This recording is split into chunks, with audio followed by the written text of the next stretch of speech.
Ya tenemos a Arturo Magaña Duplancher, me da muchísimo gusto saludarte, Arturo. ¿Cómo estás? Buenos días, Arturo Magaña, internacionalista, director de Globalítica. Buenos días y por supuesto también embajador plenipotenciario de Sonora para México y para el mundo. Exacto, no se te olvide lo más importante. No, ¿Cómo claro. estás, Jesús? Buen día. Buen día. Oye, A ti y al auditorio. Gracias, Arturo, como siempre. Qué honor que nos acompañes cada sábado. Yo te decía que parecían 6 años y tú me decías, parecen 100 años de Donald Trump. A ver, ¿por dónde empezarle a estos, por dónde entrarle primero que nada a estos primeros 100 días de Donald Trump en el poder? Pues mira, Jesús, en efecto se ha establecido este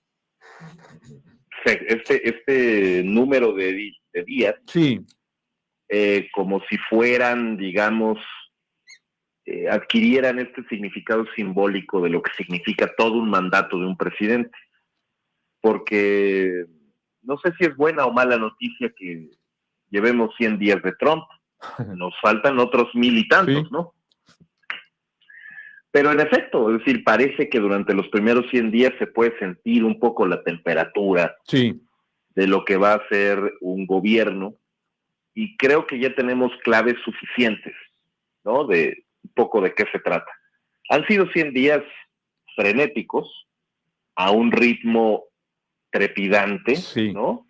Nosotros mismos que estamos dando seguimiento a estos temas, no siempre somos capaces de llevar el ritmo. De seguirles, ¿no?, el paso. De seguirles el paso y de entender la trascendencia de cada una de las innumerables decisiones que se tomaron en ese periodo, ¿no? Son más de 140 órdenes ejecutivas, son 42 memorandos, es muchísimo. O sea, más de una orden diaria, pues.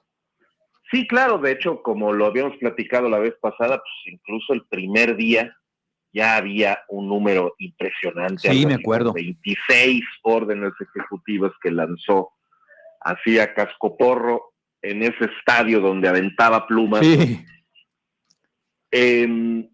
Y entonces también es una cuestión de fondo y es una cuestión de estilo y es una cuestión de prioridades, pero también es una cuestión de estrategia. Uh-huh. La estrategia del blitz, es decir, abrumarte. Sí. Abrumar a todo mundo, abrumar a la prensa, abrumar al Congreso, abrumar a la Corte, abrumar a la sociedad en su conjunto para decirle, estoy haciendo una revolución. Eso es propio de los populistas, ¿no, Arturo? ¿De izquierdas o de derechas?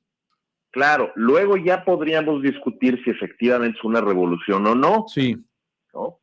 Pero de entrada la impresión de que está cambiando absolutamente todo está ahí. Yo creo que hay cambios que parecen duraderos y no lo son tanto. Muchos de ellos se enfrentaron ya, muchas de estas decisiones, enfrentaron ya cuestiones legales y se han detenido en un lugar o en el otro, ya sea en el Ejecutivo o en el Legislativo, incluso bajo la premisa de que el presidente tiene ahora mayoría en el Congreso, cosa que no pasaba en el primer mandato de Trump. Pero muchas otras, pues realmente están ahí y sí están cambiando un poco el rostro de Estados Unidos, ¿no? El retiro de los acuerdos climáticos de París, esta reorganización de el gobierno bajo el consejo del señor Musk, sí. Todo el tema de la emergencia nacional en la frontera y las deportaciones, desde luego el tema de prohibir a las mujeres transgénero competir en deportes femeninos. Bueno, hay muchas cosas que realmente están cambiando el rostro de Estados Unidos en el resto del mundo y que lo que están buscando es una especie de restablecimiento de lo que cree Trump que fue gloria pasada de este país. El problema es que se enfrenta a una circunstancia, a una coyuntura internacional que también es muy desafiante para Estados Unidos. Estados Unidos definitivamente ya no tiene el poder que tenía hace 30 años, le han surgido cualquier cantidad de competidores y pues está en un proceso también de deterioro de su papel como potencia hegemónica en el planeta. De hecho, La propuesta de Trump es retirarlo de cualquier cantidad de escenarios multilaterales, retirar al ejército de Estados Unidos de muchos compromisos en el resto del mundo para concentrarse en los vecinos y la frontera y lo que se conoce como el área de influencia, ¿no? Uh-huh. Entonces, bueno, vamos a ver un proceso, yo creo, en los próximos días, en donde va a toparse con el problema de que realmente no puede hacer todo lo que quiere. Los aranceles recíprocos, esto del Día de la Liberación, ¿te acordarás? Sí. El día más importante de la historia de Estados Unidos, dijo. Bueno, para luego suspenderlos Uh-huh. y entrar en estas negociaciones un poco chantajistas, un poco a la medida de cada uno de los países a los que impusieron hasta 60% de arancel, para luego suspenderlos, negociar en condiciones de ventaja. Entonces no queda claro realmente cuántas de estas decisiones se van a permanecer por mucho tiempo en el futuro y cuántas son una llamarada de petate, porque también estamos siendo víctimas de la estrategia del blitz. Arturo, estamos comprando que ya cambió todo. Arturo, no sé si eso es justo. Tengo que hacer la pausa de los 15 minutos, qué pena interrumpirte. Tienes tiempo y nos reencontramos en un minutito más. Con muchísimo gusto. Gracias, Arturo, te interrumpí, una disculpa abruptamente, me decías, no queda claro qué va a ser duradero y qué no de todo este esparpajo que trae el presidente de Estados Unidos, Donald Trump. Una vez cerrando esa parte de tu comentario, me gustaría preguntarte o comentarte además, yo recuerdo que Trump prometió una especie de enfoque de American First, de Estados Unidos primero, y la pregunta obligada que se me viene a la mente es, ¿cómo ha impactado esto en las relaciones con aliados naturales? Pienso en la OTAN, pienso en Europa, pienso en Japón. Es que esa es justo la cuestión, Jesús. No se enfrenta Donald Trump a contrapesos internos tradicionales, porque realmente tiene todo el aparato del poder. Pero sí se enfrenta a otros contrapesos, a los contrapesos de la economía internacional, que ya le han dado varios cocos, ¿no? Bursátiles, financieros. Se enfrenta al contrapeso de otras potencias y se enfrenta también a algo que realmente funge como un contrapeso, que es el tema de la opinión pública. Correcto.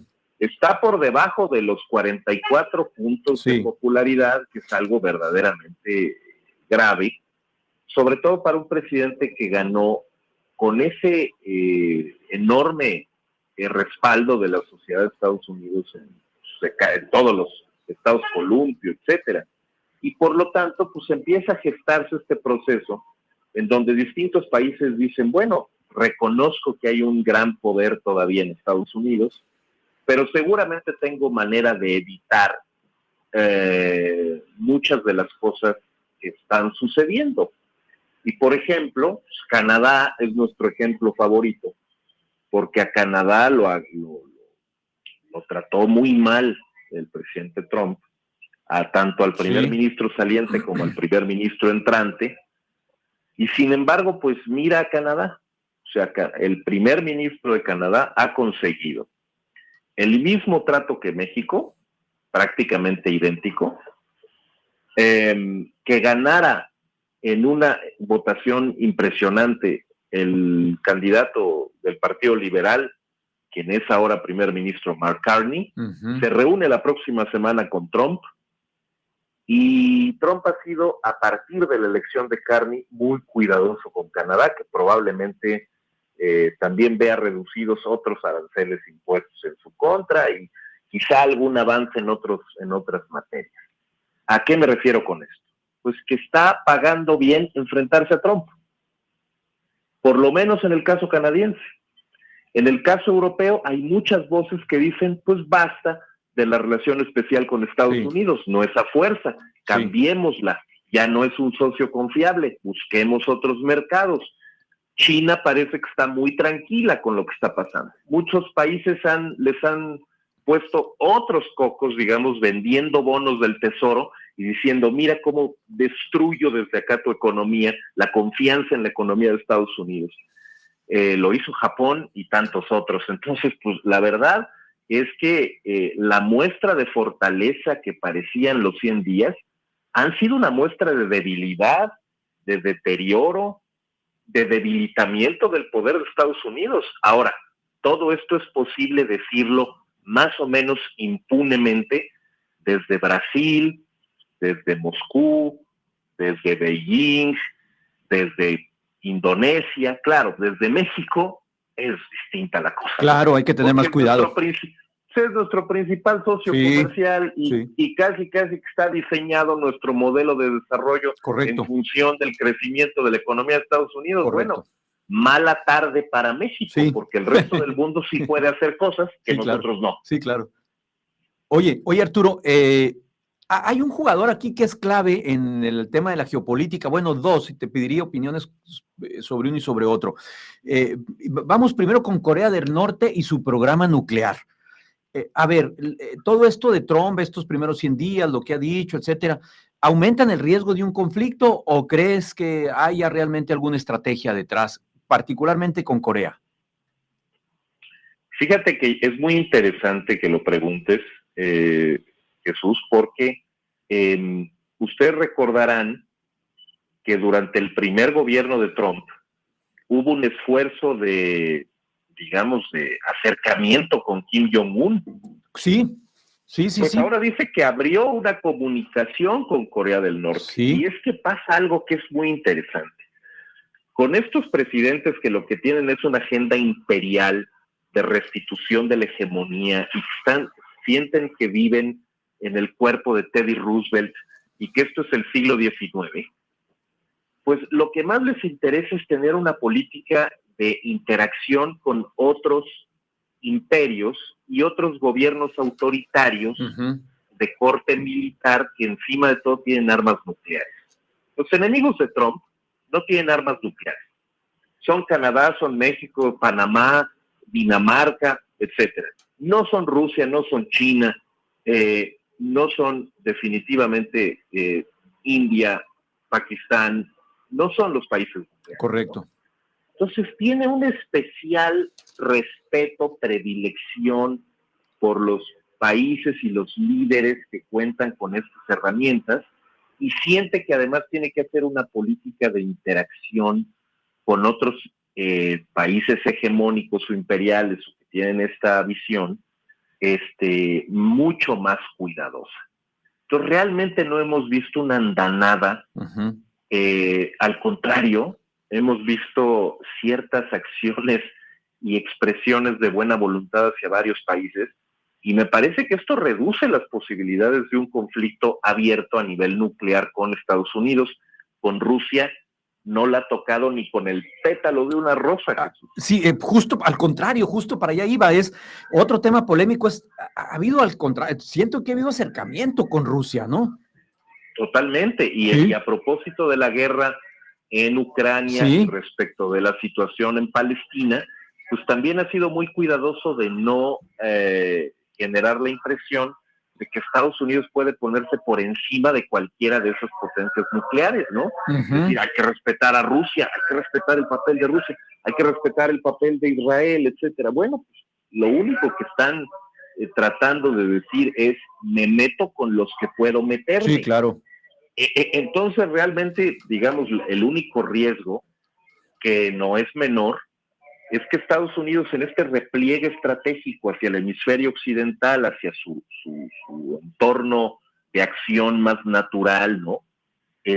Pues más bien lleve allá, a ese hemisferio, todos sus apetitos intervencionistas.